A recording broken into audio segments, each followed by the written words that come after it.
পাচারের কয়েকশো কোটি ডলার এ বছরই ফেরত আনা সম্ভব বলে জানিয়েছেন অর্থ উপদেষ্টা ডক্টর সালেহুদ্দিন আহমেদ। এজন্য আইনি চুক্তি করার চেষ্টা চলছে বলেও জানান উপদেষ্টা। এদিকে প্রধান উপদেষ্টা বিশেষ সহকারী আনিসুজ্জামান চৌধুরী জানিয়েছেন, পাচার হওয়া অর্থ ফেরাতে কয়েকটি দেশের প্রস্তাব পাওয়া গেছে। আশিকুল আলমের রিপোর্টে বিস্তারিত।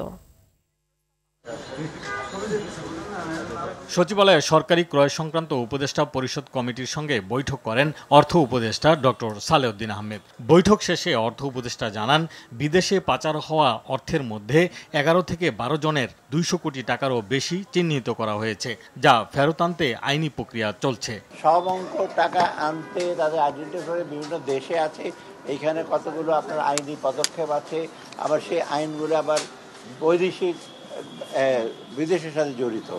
আমরা চেষ্টা করছি ইমিডিয়েটলি যেটি পারি, কতগুলো সেন্সিটিভ কেস করা হয়েছে, অন্যগুলোরও আমরা চেষ্টা করছি যে যত তাড়াতাড়ি অ্যাটলিস্ট প্রসেসটা শুরু করি, কিছুটা ইন্ডিকেশন আসুক। এই জন্য আইনের কিছুটা সংগ্রহ, আইন মানে কি কিছু যে এগ্রিমেন্ট করা বিদেশিতে এগুলো করব। এদিকে দায়িত্ব নেয়ার পর প্রথম কর্মদিবসে সংবাদ সম্মেলনে প্রধান উপদেষ্টার বিশেষ সহকারী আনিসুজ্জামান চৌধুরী জানান, স্বল্পোন্নত দেশ থেকে উত্তরণের অভিযাত্রায় পুনর্মূল্যায়ন কমিটি করেছে সরকার। অ্যাকচুয়ালি সিদ্ধান্তটা একেবারে বাংলাদেশের হাতে পুরোপুরি না, তবে আমাদের অধিকার আছে, আমরা পুনর্বিবেচনা আবেদন করতে পারি। তো সেই জন্য আমি বলছি না যে আমরা যে সিদ্ধান্ত নিয়েছি আমরা আবেদন করব, এটা আমরা এখনও বলিনি, কারণ আমাদের কাজ এখন খুব গভীরভাবে হচ্ছে।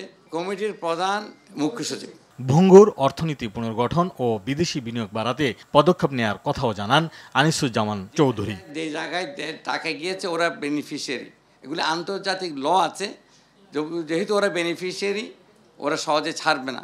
কিন্তু প্রফেসর ইউনূস সাহেব ওনার সামনে ওনারা নিজেরাই অফার করছেন সহযোগিতার, এটা সেই জন্য আমরা অত্যন্ত দ্রুত কাজ করছি। ইনশাল্লাহ আমরা সফল হব, আমরা আশা করি। আশিকুল আলম, RTV, ঢাকা।